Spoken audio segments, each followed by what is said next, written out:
Hey guys, welcome back to my channel. My name's Emily and today I'm doing a dual book review for you today. So I'm not very good at book reviews. I know, it's funny because booktube Anyway, so I know it's funny, but I don't do book reviews very well.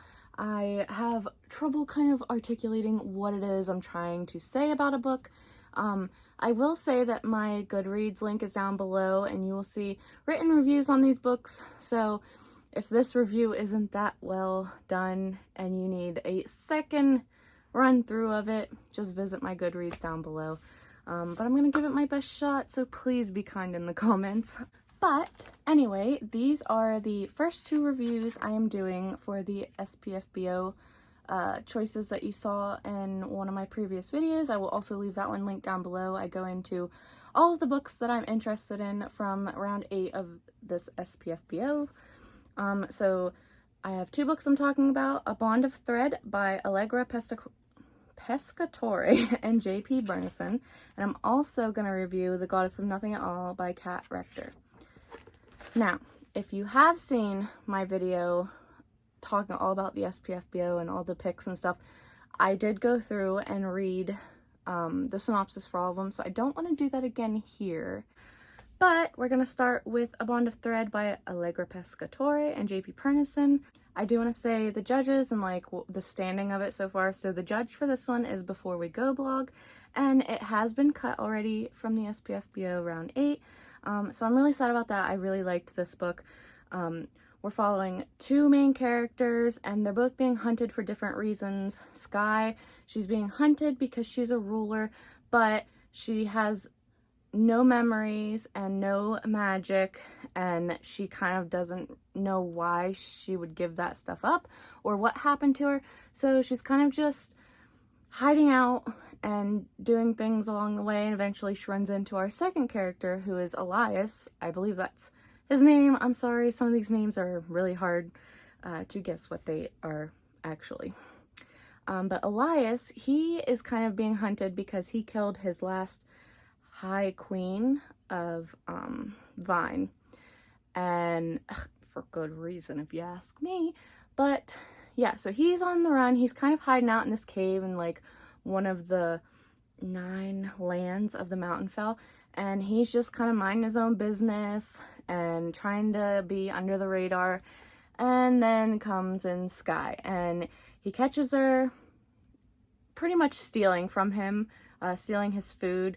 And that's how they kind of meet, and when they do meet, they end up forging a soul bond, I believe it is. Sorry, it's been a while since I've read these books. It's a whole thing. Anyway, but they have a full soul bond, and they want nothing to do with each other. And they know immediately that this bond has been formed, but they're like, you know what? We're just going to ignore it and go our separate ways. In comes the Feral Fae. They are like different fae that have got too close to this void, and I'm not 100% sure what the void is yet. I think we'll find out maybe in later books. But essentially there's a whole pack of them, and Sky thinks that they're following her because, you know, she's high fae, but again, we can't be sure. But anyway, there is a small town down the mountain a little bit, and they're both kind of forced together, and then they decide to warn the town. And when they get there, chaos ensues. Not everybody makes it in this town, and they have these like barriers that go around, and they get as many people as they can, but these barriers were not meant to hold for long periods of time, and no one is supposed to be coming to check on this town for a while, and they don't really have any way to get out to communicate with someone that they need help. So they're kind of stuck together in this ward thing that is not going to last long. So they're trying to come up with a plan. Their resources are dwindling. Tensions are getting high because we just, so many things. Anyway, and this is all at the very beginning of the book, so I'm not going to spoil anything. Guess I should have said that beforehand. Anyway, so they form this plan and they all end up in Elias's cave, and while the wards do keep breaking, they're a little stronger because it's not as big of a space that they have to block. So thankfully there are some resources in this cave, and you know, the Fae have these like pockets where they can store things, but it takes a toll on them the more that's stored there. But I will say that this setting pretty much takes place in this cave, but the authors did a really good job of utilizing every crook and cranny of this cave, and I absolutely loved it. Another thing I want to talk about are the types of Fae. There is, I believe, at the beginning of the book, I used Kindle books, so it's hard to tell, but at the beginning of the book, it explains like the different Fae and powers, or like just a bunch of different stuff. You have to look at it. Anyway, I'm not doing a good job at all of explaining this. But you have the higher Fae, you have like, I would say like normal people Fae, and then you have like the lesser Fae. And these lesser Fae get treated like crap because only the high rulers can understand them, and the others can't. So it kind of makes this barrier between them, and they're just treated like dirt half the time. They are the servants of this world, pretty much. And through Sky and Elias eventually, you get to see this side of these Fae that other Fae don't see. And I just thought it was so good. And I just have to say, Mycelica, I believe that's her name, I love her. She's a little skitterling, and she is just the comedic relief for this story. So funny. I want to know more about her and like her place in this story. Man, I just loved her. And I did love the main two characters. They were really great. Sky, you know, she has a bunch of secrets and her own problems, and she's trying to figure out what happened to her when she was little, when she had suddenly woken up near the rim, which is like the outer side of the mountain fell. And she's trying to figure out why she would give up her memories and her magic. And you just learn along the way with Elias, pretty much, like more about her, I guess. And then you also learn with Sky along the way more about Elias and how much he went through with his old High Queen and all the torture and just murderous things that he was forced to do. You could just feel how emotional he was throughout the book at certain times. I would definitely say that there is some PTSD rep in here, and there are some, I guess, kind of flashbacks that you see, so keep out for that. There is a little bit of a mystery going on throughout the story. I don't want to say too much, but if you read the book, you'll find out. But things are going missing in this cave, and tensions are very high.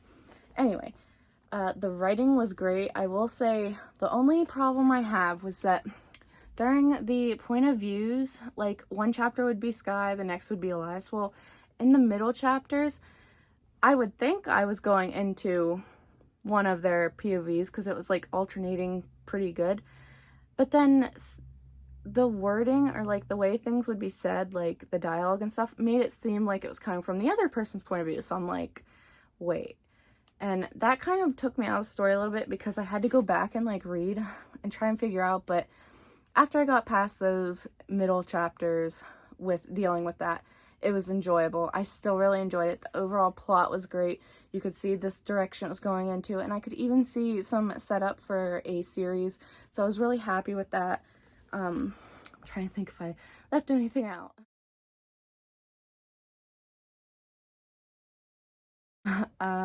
Oh, the magic. I will say that the magic was great because it wasn't, I guess, like a soft magic, like it wasn't convenient.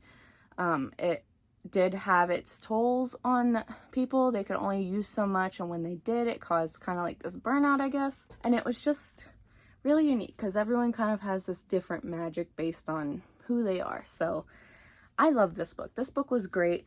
I believe SPFBO, they grade out of 10. So I gave it a 9 out of 10. And I took off 1 star because of the POV issues. But that was it. I really enjoyed this book.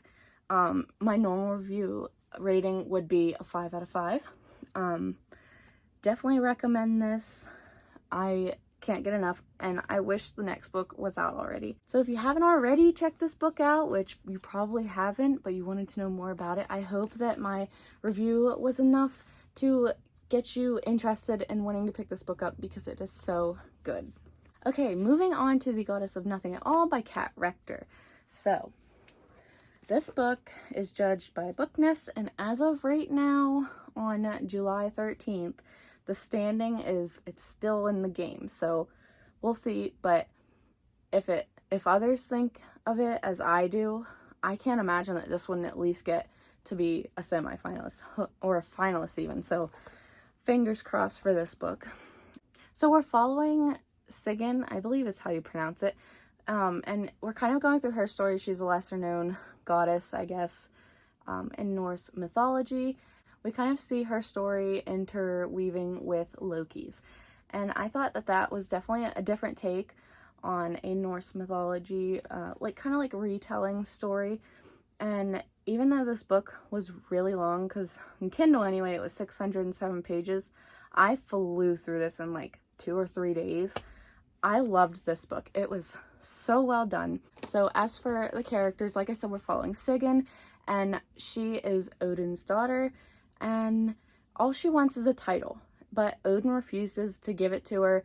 He tells her that she needs to work more on this or that, you know, and she does. She'll go work more on this and that, but it's never enough. Every time she's gotten better and she shows him that she's gotten better at these things, he declines to give her a title.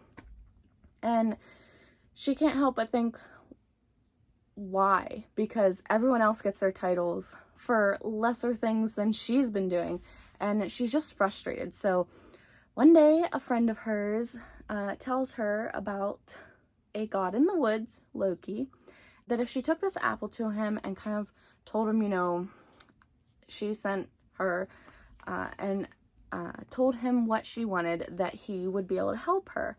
And she's skeptical at first, but at the end of the day, feels like her last option. And at this point, she just wants to try anything to change her father's mind and just give her a title already.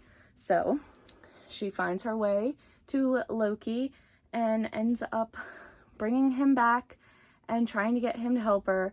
And I don't want to say any more than that about like what happened at the beginning of the book. This book does follow, like, it spans a lot of years. But you don't get that till later on in the book, at least like after the first half.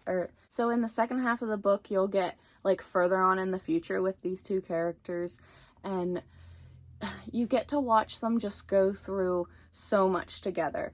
They go through so many hard times and they get into so much trouble, but they stick by each other no matter what, especially Sigyn. She is always there for Loki. She is always cleaning up his messes. She is always trying to prove people wrong about him and give excuses as to why he does the things he does, and it's just never enough, and she ends up looking bad in turn too, but she does not want to give up on him because she just loves him so much.